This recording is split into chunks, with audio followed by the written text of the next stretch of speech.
Hey, what's up, Randy?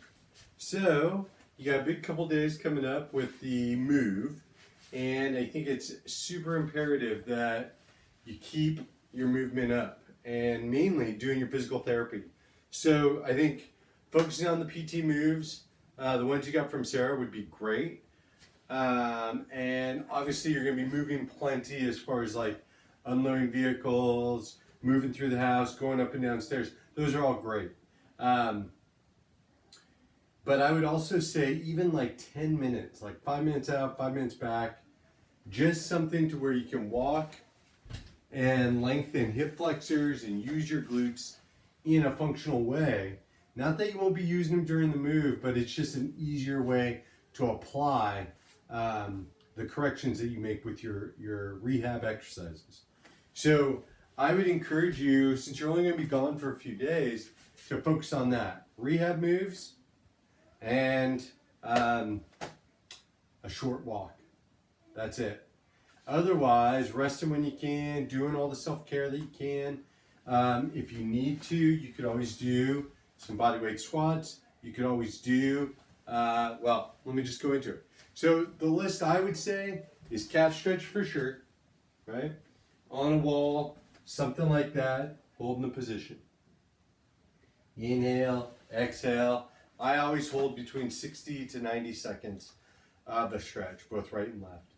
The next thing is, since you're taking a knee, then I would go knee side, and I would get, if you can, toes in the back, curled under, good posterior tuck, driving that hip forward. The key to a hip flexor stretch is staying vertical here, right? It's not like the calf stretch where you go there. Nope. You stay upright, hold that stretch through the front, okay? Same thing there. I would say 60 to 90 seconds, but you're not like blood, sweat, and tearing to get there. You just hold the stretch. Those two are the big ones. I think that the IT band stretch, right? That's always a good one to do. I think that being in there, your quad stretch, even if you don't have a broom handle, the fact that I saw you today take that up and hold that stretch, it's pretty good. I would try to get that knee underneath you, right? And make sure that it's under the hip joint and that you're standing up fully. If you can't do that holding, you'd be better off putting your foot on something, a couch, a chair, etc. So if you're getting those, right? We got our calf stretch, hip flexor stretch, IT band stretch, quad stretch. QLs are never a bad thing to do. And I'm just thinking what else I would put in that round. That's probably it. As far as like, if we're going brass tacks here.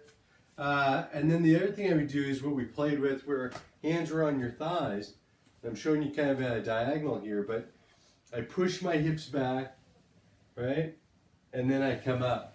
And so the only way that my hands are getting down to the ground are by me pushing my hips back, right? I'm not reaching by stretching or rounding my spine. I'm just pushing my tail back, and that's what gets me in that position. So I would do a set of 10 reps, maybe 2 or 3 sets in the morning after you're warmed up and in the evening. And all you're doing is planting that seed. Outside of that, I think just the self-care would be great. I could think of squats and all that, but why? When you come back, we can push then. Anyways, have a good time. Hope this vid helps, and I'll talk to you soon. All right, bye-bye.